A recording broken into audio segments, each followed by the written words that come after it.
everyone, and welcome to Medisoft Training with Cheryl again. Today we're going to learn how to enter in a new insurance into Medisoft.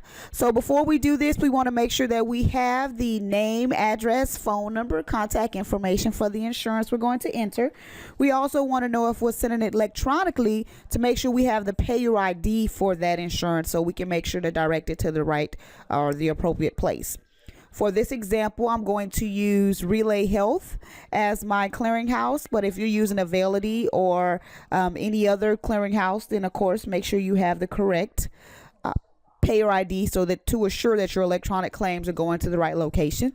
And if you're not sending electronic and you're still doing paper, shocked to know that your claims are still going through, but it's okay with me. As long as it's okay with you, but you need to make sure that you have the correct mailing address and the correct contact person.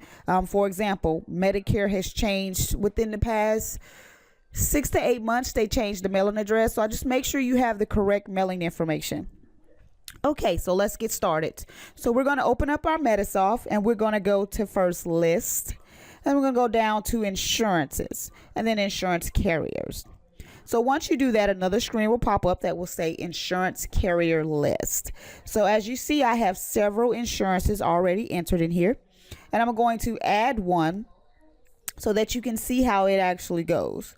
So in this case, I'm going to add another TRICARE. Let's try TRICARE. I'll add in TRICARE. So the first thing I'm going to do is similar to when you add in a provider is click new.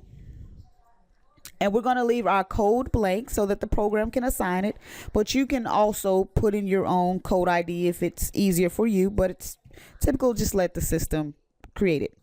So the carrier address. So then we want to get the address of the actual payer in front of us so that we can enter it in correctly. And for this example, I'm going to use TRICARE. So I'm going to type in my TRICARE.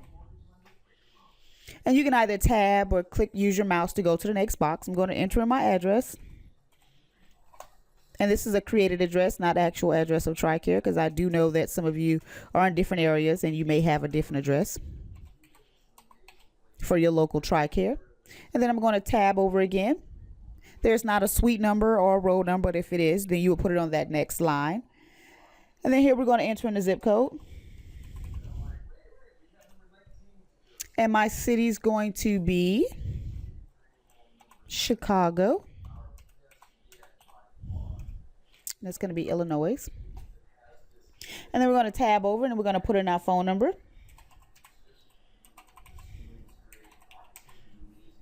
And then tab. There's not an extension. We're going to do our fax.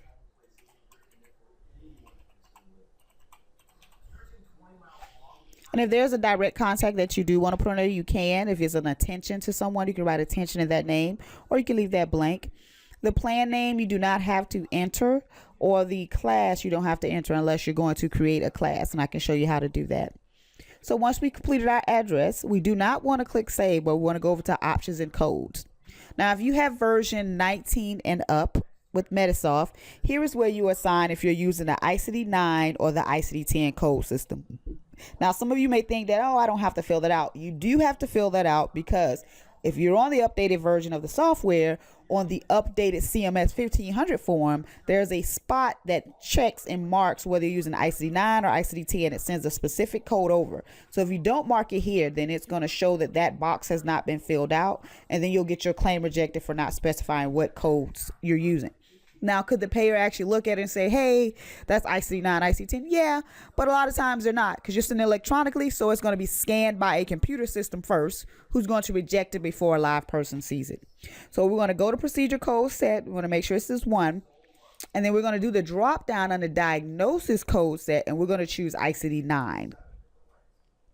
Now, if you do choose ICD 10, you have to choose an effective date. So the ICD 10 effective date is not till October 2015.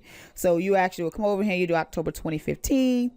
So what that will mean is every code that you use after that month of October 1st, 2015 is going to be ICD 10 code. So if you try to put ICD 9 code in, it's going to get highlight red and tell you can't do it. So we're going to go and put our ICD 9 here. Now, patient signature on file, insurance signature on file, physician signature on file. If you look at these drop down boxes, it tells you if you want it to put SOF or if you actually wanted to print the name. 9 times out of 10, it wants you to put signature on file unless the payer has requested to have the actual signature. And each field is affiliated with the box next to it. So if on your 1500 form, you'll see box 12. Do they want signature on file there or the actual patient signature? Typically for box 12 and box 13, it's signature on file. The physician signature in box 31, most payers want the actual name of the physician and not signature on file. But again, it all depends on that specific payer, but most of them want it just as it is on my screen. The print pins on forms, we want to leave that blank, or we can choose pen only, but we're going to leave it blank, leave it as it is, unless that specific insurance, again, has assigned you a specific number for box 24J, then that number would actually go there. Okay, so in the default billing method, for my primary insurance, we're sending electronic, so I want to go electronic. Also for my secondary, I want to go electronic, and if there is a third, I want to go electronic as well. Now, some people typically have the primary going as electronic, the secondary going as paper because they wait on EOBs. The thing about that is you have to stay on top of knowing when to send that secondary out. Most payers, when they get the primary insurance, will actually cross it over to the secondary, and I'll show you how to set your system up to tell that payer to do that. Also, when you do electronic, you send the secondary out, it means you'll get paid quicker, and it'll show what the primary has already paid. So no longer do you really have to wait on the EOB, send a copy of the EOB, send a copy of the claim. You don't have to do that. If you set it up in the system to send it automatically, then it will send it over and it'll show what the primary has actually deducted. In the default payment application codes, you want to go to payment, and for any payment, in this case, this is TRICARE, and we don't necessarily have TRICARE set up here, but if you did have TRICARE in here, then you would choose TRICARE payment. But my default payment code is going to be insurance payment. So whenever I apply payment for TRICARE, I want to say insurance payment. For my adjustment, I want it to say insurance adjustment, which I do not seem to have in here. So in that case, I will come back to you and show you how to actually do that. Now, you do not have to put in any of these default application codes. It's just to kind of alleviate the process in the future when you actually have to post the code. It'll automatically populate without you having to go through the drop down. So once we've done our address, our options, and codes, we come over to our EDI Eligibility tab. Now, this tab is where you actually set it up to send it out electronically to the payer with the actual payer ID number. So your EDI receiver, which should already be set up by your actual vendor, you want to make sure you choose the drop down and choose your EDI receiver. And again, this is the name of your clearinghouse. So it should say Availity or Relay or Zermed or Gateway or Office Alley, whatever your clearinghouse is. Then you come down to the claims payer ID, and you want to actually enter in that payer identification code. So I'm going to say mine is 6400. Now, the question becomes, how do you locate your payer ID?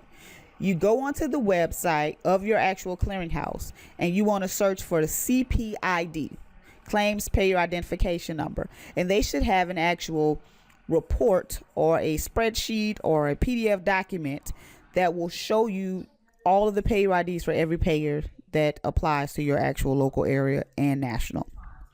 If you do have Relay Health and you're using that with Medisoft, you would just click on the magnifying glass, and then this is a demo version, but you would click on the magnifying glass and it'll bring up the list of all Relay Health payer IDs. What I tell people is once you get that list of payer IDs, you want to bookmark it or save it so you can always refer to it or kind of learn those ones that are commonly used. The eligibility payer ID is if you have eligibility intertwined in your system, and usually you would not unless you purchase the Relay Health Unlimited Everything package, which means unlimited claims, unlimited eligibility, and unlimited ERAs. And in that case, there is actually a payer ID for eligibility that you will put there as well. National Plan ID is not used anymore. And whatever you have in your primary, you should put in your secondary, because that's the same. Whether I send out a primary TRICARE or a secondary TRICARE, I want it to go to the same location. Right here where it says type, you want to make sure that you choose these are the ones that actually need to be chosen. So if it's any kind of governmental, you want to come here and select, because this is TRICARE. It sends over a specific code letting the payer know that this is a TRICARE claim. If you do not pick that, your claim could possibly get rejected by not identifying the type. The alternate carrier ID you do not have to complete. The NDC record code is if it's been assigned to you, so you want to make sure you leave that blank. The EDI max transactions, do not put anything there because you're limiting how many transactions you can send over to the payer. So we don't want to put anything there. It comes standard and defaulted. Just leave it as it is. The Medigap is if you have a Medigap patient, then you would come in and put a specific number in for that Medigap. If not, you leave it as is. Complementary crossover, you want to always check that no matter what, because it says that whenever the primary goes out, I want my secondary to go out with it, but I do not want my secondary to go over to the secondary payer until my primary has paid. And it tells the primary that, hey, when you're done paying, forward this over to the next payer, like a Medicare, Medicaid.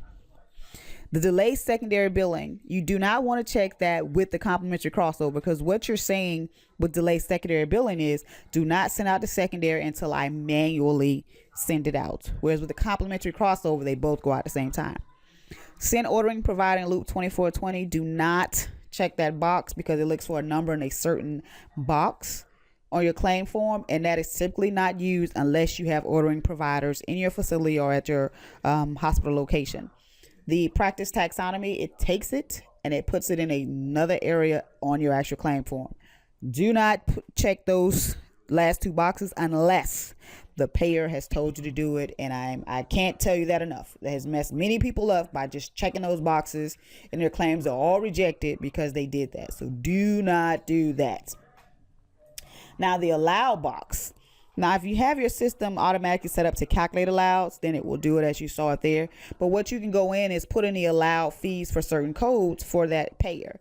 So say if you know that TRICARE pays for award removal, their allowed fee is $15. Then you set it up for that whenever I use that code with TRICARE, then that allowed fee will populate. If you do not put the allowed fees there, you can manually enter them into transactions, or you'll just have zero pop up all the time. And it's just easier if you know them, put them in as you go so that it saves you time.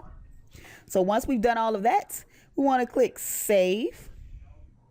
And now we've entered in our TRICARE. So no matter where or when we use TRICARE, it is automatically set up in our system and we are good to go. So this, my friends, is how you add in the insurance and set up an insurance. And you would have to do that for every insurance that your office actually sees. But hey, do it in the beginning, get it all done. So as they come in, half your job is already done. So until next time, it's been good working with you. I'll see you on the next video. Thanks.